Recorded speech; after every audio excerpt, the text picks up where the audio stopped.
Hey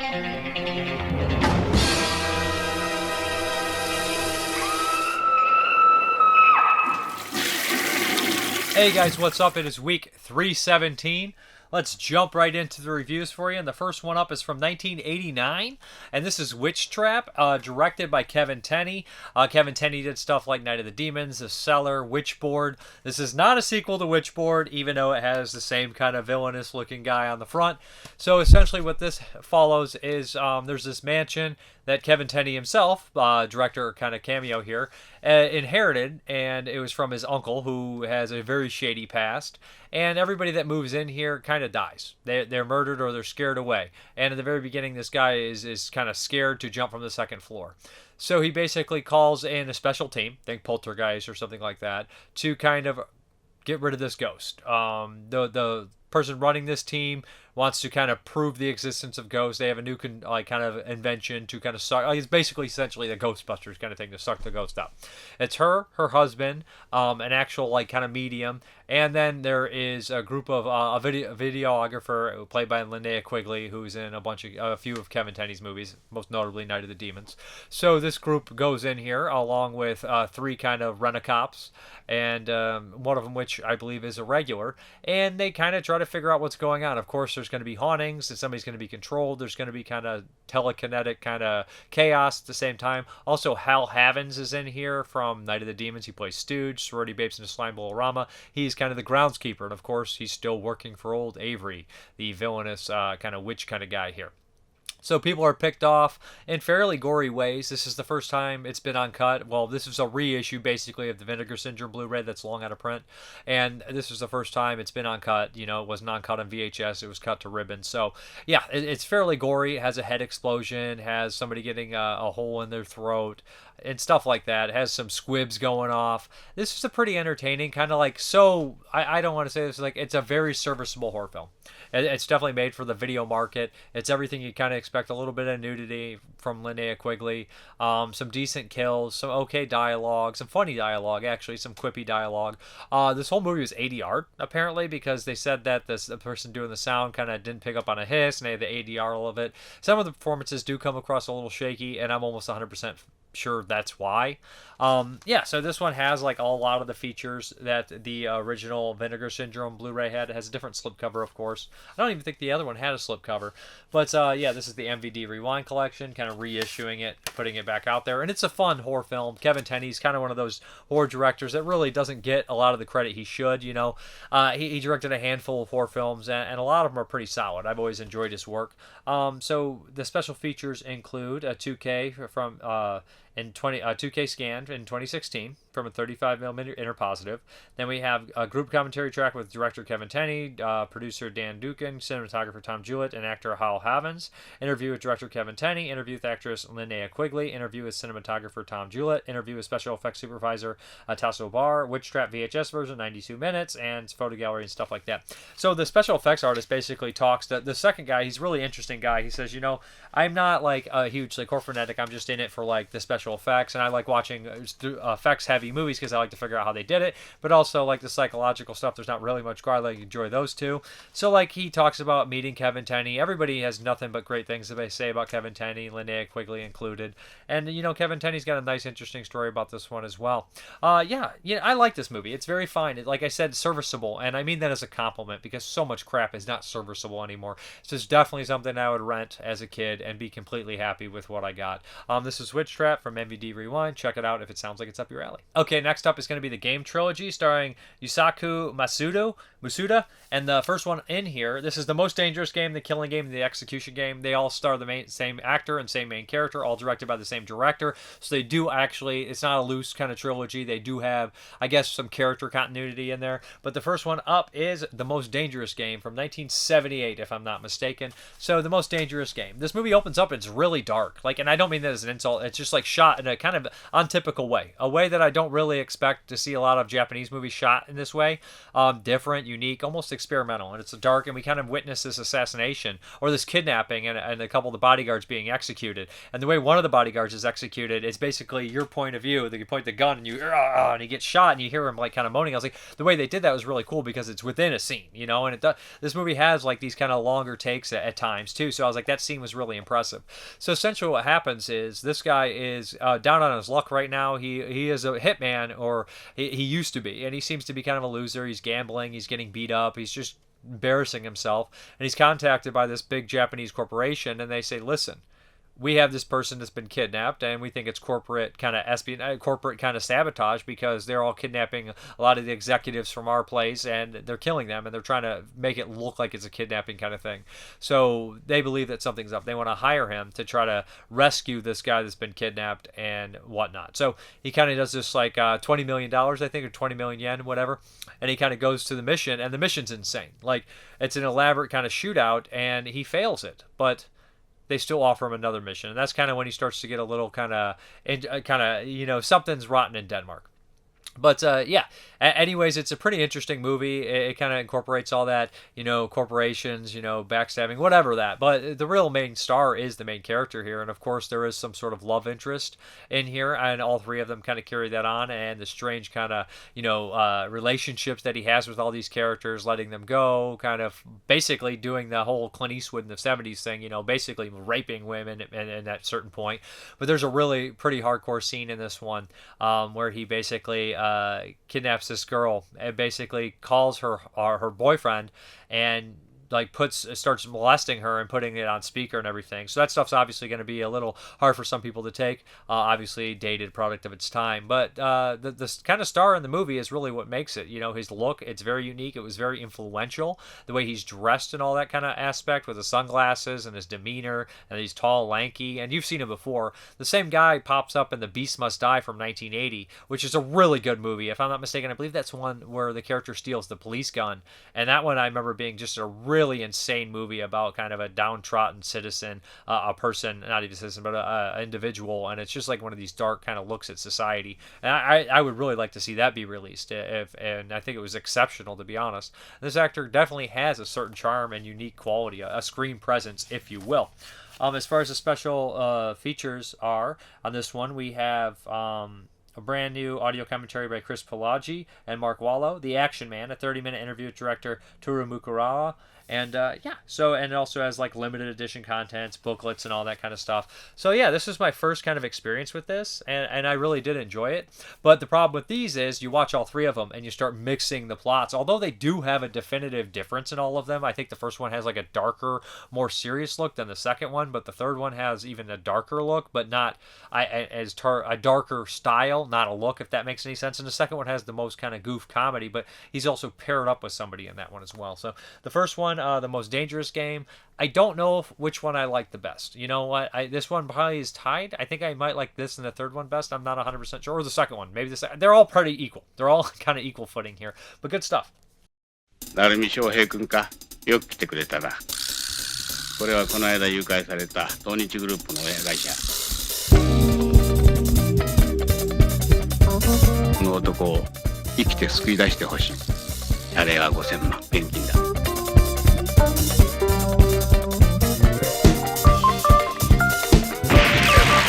兵心がついたんだったら一人で標的のところ行ってほしいな。だけどね、戸林さん、誘拐グループのバックには今日は気分を害した。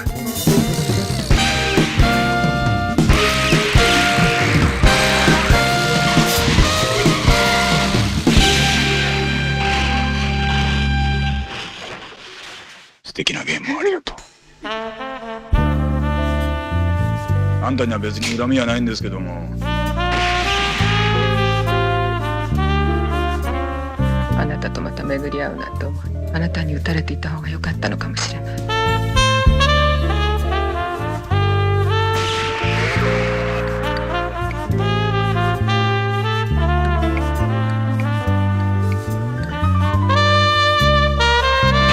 それから仕事の方法手段については一切の口出しをしてもらいたくない。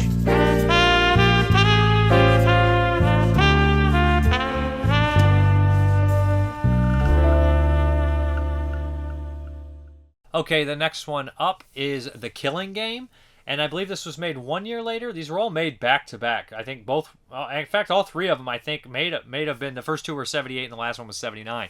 But The Killing Game. So this one, it feels like it has a little bit of, for a few dollars more going for it. No, necessarily, I wouldn't say that 100%. But initially what we have here is, so he is hired to take out basically the owner of this certain gang. And he kind of has this thing for one of the Yakuza women involved with the gang. He knows her. And he kind of approaches her at first, and that's how he kind of is attacked by the gang initially. But they have a history. So basically, they eventually know who he is. They register that he's this kind of stone-cold assassin. He always gets the job done. They offer him to take out the kind of competitor's gang. But while he's kind of looking into it, he doesn't really agree to anything. He has kind of like a sidekick that is obsessed with him, that's always following around kind of like a puppy dog, which adds a comical element, but also adds a different layer to the first one, because in the first film, he seems very solo and very lone wolfish, and this one, he definitely has that kind of character that's always following him, and he definitely has more of a kind of a heart, but this kind of lightens the overall tone of the movie at the same time. So eventually, the other gang runs into him, and they offer him a ridiculous amount of money to do it as well. So they actually they lowball him, but he says this much, and they eventually come up to it. But what happens is, of course, there's going to be some double crossing, and you never can trust these gangs, these Yakuza members, and he ends up having to take on both gangs. And true for a few dollars more, that's kind of like pitting the two gangs against each other, and a little bit of that happens. But mostly, the movies here, the big thing is these giant action set pieces, like going through an entire building, and it barely cuts, and he's having shootouts with all these characters, which is just amazing. Like, you look and you're like, has it cut yet? No, it has not. It's been going on for 5-10 minutes, and it's just impressive. Now, not all the effects look great, and obviously there's some people there. Some of them look really solid, and the action is done well. But they also do a good job of incorporating like characters before they're killed. Like, you see them in the background, they might have a moment or two with this character. There's a couple that are really standout assholes. There's this kind of goofy character that is wearing a neck brace, and he kind of has this at the end moment. And, like, they just kind of take the time to like bring these characters, to life, which I appreciate, because, like, again, I don't care for too many modern action movies where they're just shooting like CGI blobs. I don't really give a shit.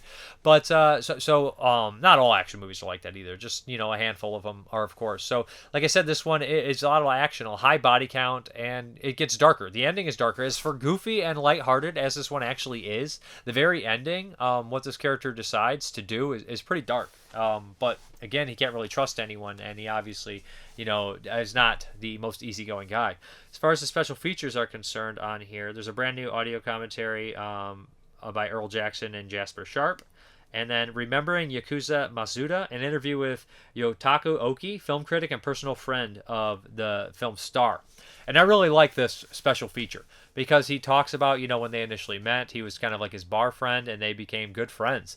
And he realized that this guy was multi-talented. He was somebody that would be hyper-focused one minute and then kind of flip-flop back and forth to what he wanted to do.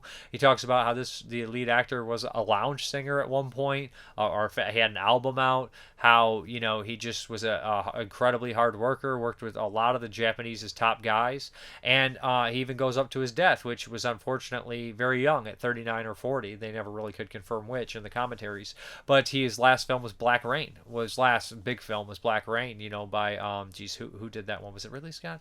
Yeah, so that's just kind of insane that this guy was kind of like a household name in Japan, and he started like broadening out an international success. I mean, I'm certain if he would have lived a little longer, he probably would have even had more success internationally. I'm sure people know who he is. Like I said, he's got a very iconic look. Now, I do think that the first one's probably a little bit more hard-hitting, but the ending on this one, I think, is just a little bit better.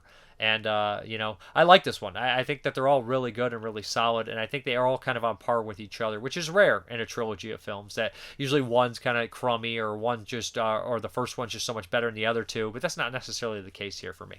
Okay, the final one in the set is The Execution Game. This one was made in 1979. This follows our lead here as he is immediately abducted by a group of Yakuza. He is beaten up, he's tortured, and they basically give him an ultimatum. They basically are making him pick out an assassin that's very similar to him. Take him out. This guy's supposed to be a super badass, and through that, there's kind of a love story angle. And I am mixing all these up, to be honest. I watched them all kind of very close proximity, which is a mistake. And I say on all box sets, that's the only time I ever have trouble is if I watch like 5 spaghetti westerns or 6 Sartana movies in a row. And even if I've seen them before, I start to like blur the details of this one. So this one, I remember having a elaborate kind of crazy shootout at the very end where he goes through a giant building and it leads him up to, the final boss and everything like that. And again, it's more of the same because it incorporates kind of the femme fatale, which all 3 of these movies have. All 3 of them have kind of a different outcome with this character. You know what? This one is more darkly serious than the second one, and they mention that in the commentary big time. Tom Mez says, the first 2 are their own thing, and especially the second one has the more comedy elements. But as we get to the third one, it's almost stone cold serious. He said it almost as if it's from a different film. It's from a different series of films. This one, I think, is probably the one that I'm least recalling, to be honest. The second one I think stood out the most for me because it had the camaraderie between the 2 characters and it was just a little bit goofier than the other 2. The oneer in this movie is highly impressive. Like I said, it's just the stuff that a lot of movies would kind of take on. We see a lot of oneers now and people are so impressed and happy with them. And for good reason, like a lot of action oneers, and this one is one that goes up there. It's like a 15-minute upper, like a oneer, and the character's going up the stairs. He's shooting characters. It involves numerous characters and marks and all this kind of stuff. And I imagine how many times they shot it. But it's a really impressive set. Like I said, if you like these kind of action movies, typically you get a lot of Asian action movies. They're usually from Hong Kong or China, but here we have like a Japanese kind of action oriented stuff, and early too. We have early stuff like Battles Without Honor and Humanity and some Yakuza films, but this one necessarily is more like crime. It's crime oriented in the aspect that it's not just Yakuza crime involved. There's gangsters and everything, but it feels a little bit more modern, even though like the sensibilities of the Yakuza, it doesn't really mean it's old, but those movies have a certain style and rules to them, while I feel like these ones don't. These are the kind of movies where you shoot a character in the back, you do whatever it takes, you pull tricks to get the upper hand. Very Dirty Harry or Clint Eastwood style in this, and obviously I can see that this probably wasn't influenced, the Dirty Harry movies and stuff like that on this, and those kind of anti-hero, late or early 70s kind of crime films from America and Italy. But I really enjoyed this set. Like I said, all 3 are worth checking out, and it has a nice booklet, it has stories about the actor, has commentaries by experts that know a lot more about it than I do, but this is a great set, the game trilogy. All right, next up is Midnight Sun, and this is from MVD Visual, and this came out like 2010, 2011, and I never did get a chance to see it. I don't have too much to say about this one, to be honest, but it does have some interesting points. So the one thing that I took away right away when it came on is that this movie is kind of an ugly film to look at. Or movie, I should say movie, and that's not because its intention, although they do shoot it in a certain gritty style on purpose. They want it to have some realism to it, I can tell. At least I think so. I would say it's not its intention, and I don't think it's really its fault, if that makes any sense. At this time, low-budget movies being shot on certain things like a digital kind of thing or whatever it was shot on just doesn't particularly look good. I know in the early 2000s there was a lot of the high, kind of like 28 Days Later, Red Sun Tower, they were shot on the top-of-the-line cameras at the time, or as good as they could get, and they were not cheap cameras, but they just don't look good. They just, and Midnight Sun to me is just something that there's something with the look of it that doesn't really pop. But the story is pretty satisfying. It's an unconventional vampire film in kind of the sense of My Heart Beats Only If You Tell It To, or Martin, or Transfiguration, any of those kind of horror films in that line. So basically what we have here is this character that's allergic to the sun. He works as a security guard at night. And he pretty soon starts to discover he's kind of going through his final changes, as told by Tracy Walter. Bob the Goon. He's also in Young Guns. He's in Hunter, the Hunter with Steve McQueen. So basically, he's a janitor, and he says, we grow until we're 25. And this character's kind of going through something. He can tell physically or emotionally, and he's like, what? Maybe you're turning into the final thing you are supposed to be. And that's kind of like this foreshadowing, this coming of age kind of thing for him. And he's registered, he's kind of turning into a vampire. So he starts to crave blood. He hangs around hospitals until he finds some strange character that's willing to sell him garbage blood. He finds a relationship in this girl who works at a strip joint, basically selling cigarettes or a bar, something like that. And they become friends. and she notices his art, and she wants to help him sell the art and that kind of aspect. So it adds this layer. It is a love story at the same time, and it has some good moments. It's made on a budget, and they do what they can with the budget. And I think that the story goes in some pretty cool ways. That idea of like spreading the vampirism when they're not even intentionally doing it. And one of the characters has this giant scar on his face, and he says, how pissed I was when I woke up and my skin was on fire. I thought that was a really nice touch. The lead in here, he's got a good look about him for the film. I think he's decent, and the love interest, she's decent. Larry Cedar also pops up in here from Deadwood and Chud 2, among a million movies. So like, there's a couple solid character actors that do their work, but overall, I think the movie is just okay. I think it's a really nice effort. I don't 100% love it, and that's due to probably its time and its look. It's just not something that appeals to me that much, unfortunately. But the story is good, and it fits in there with a lot of these kind of weird, kind of strange, offbeat vampire movies. As far as the special features are concerned, we have audio commentary, cast and crew interviews, and deleted scenes. So that's Midnight Sun. Okay, let's get into those 1981 movies. Woe be unto him who opens one of the 7 gateways to hell, because through that gateway evil will invade the world.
Valentine's Day is a curse that'll live on, and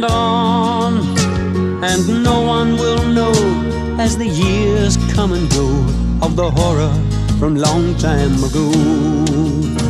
In this little town, when the 14th comes round, there's a silence and fear in the air. Remember the morn that the legend was born, all the shock and the horror was there. Or the legend, they say, on a Valentine's Day is a curse that'll live on, and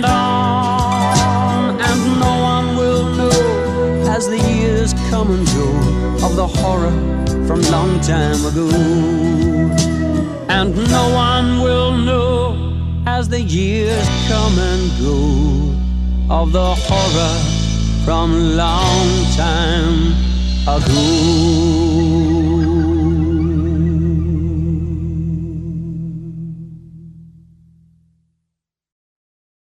All right, the first one up is a rewatch. I watched this a couple times, even before I had this channel, but this time I rewatched the Code Red Blu-ray, and this is One Dark Night, directed by Tom McLoughlin, who would go on to do Friday the 13th Part 6. Now, some places list this as 83, some listed as 82. Internet Movie Database listed as 81. I'm going with Internet Movie Database. That's probably the first time it was ever screened for anybody, so, I mean, it's kind of hard to do that. I kind of just have to follow that blanket rule.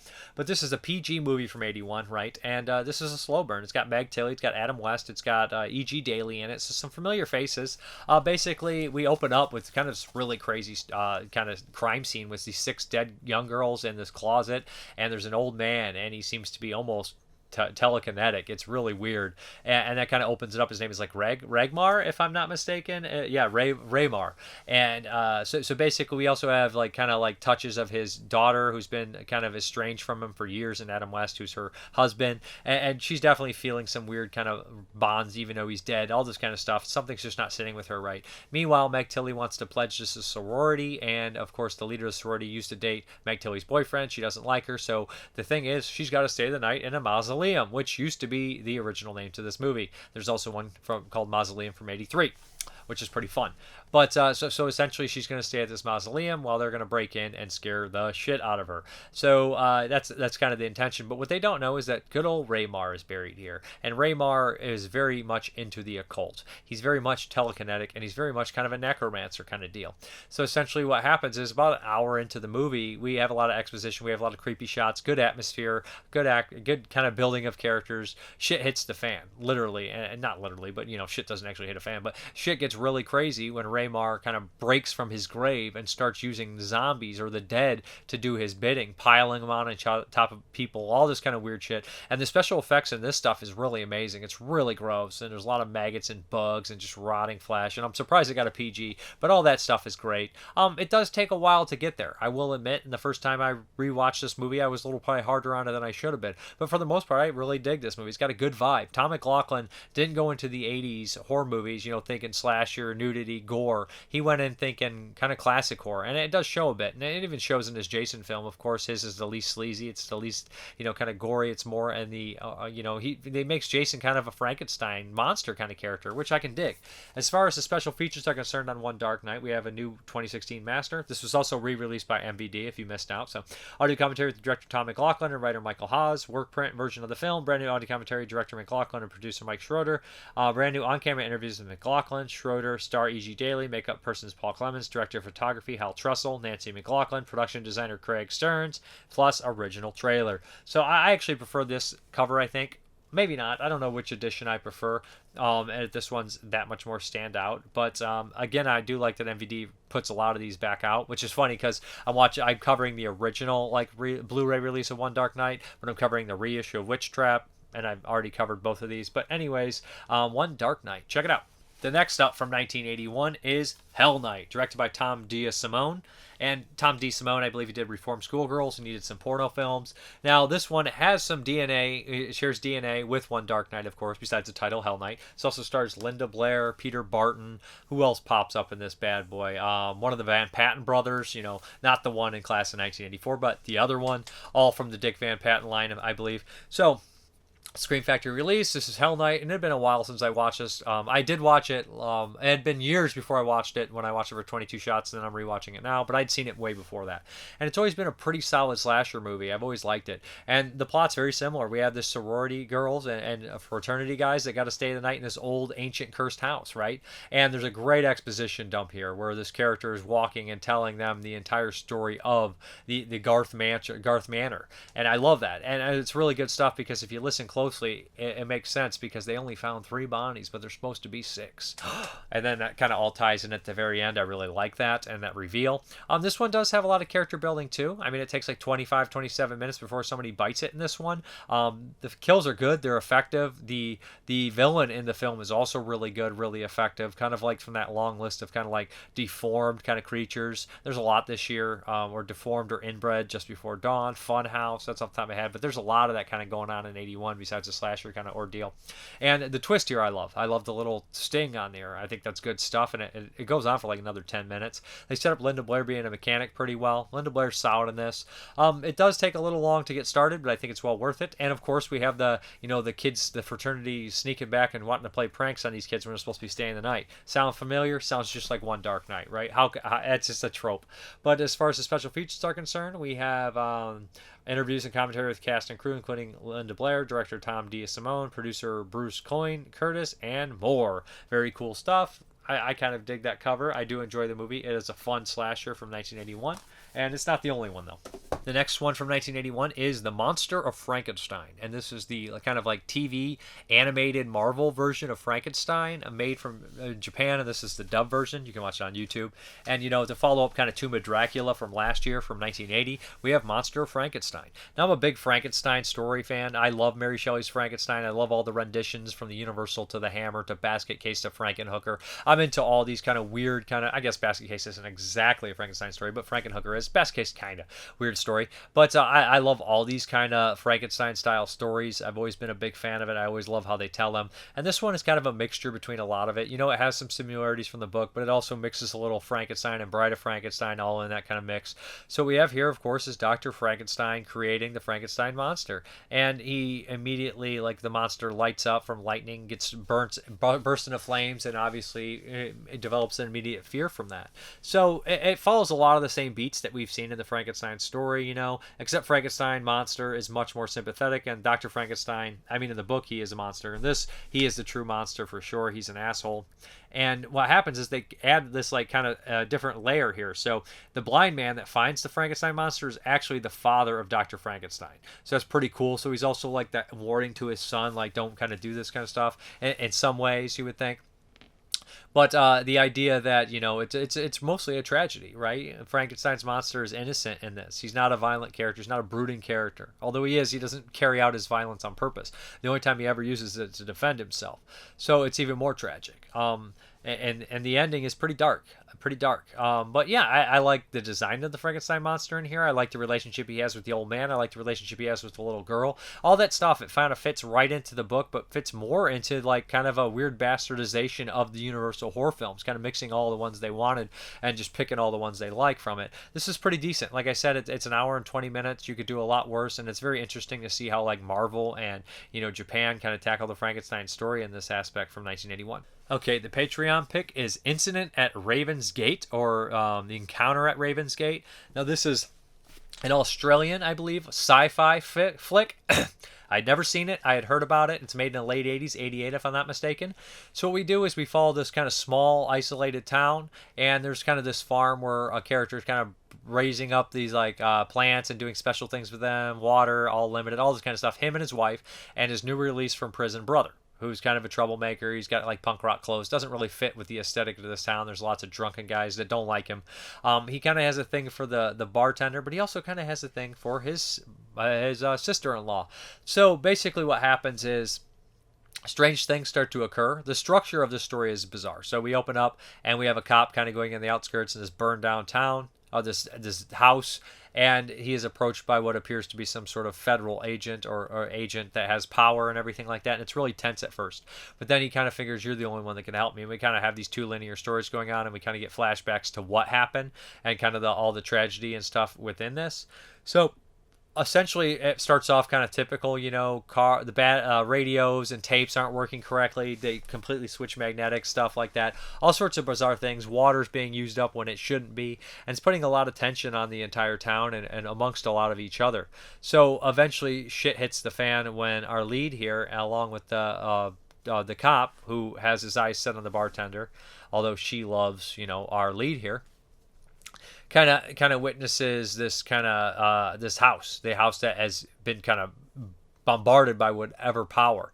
And there is the couple that's in the house, and they have appeared to be kind of like radioactive together, burnt together. It's really kind of a disturbing scene, and one of the characters actually has a nightmare kind of hallucination about it later, which I think was effective. But seeing them, it was just crazy.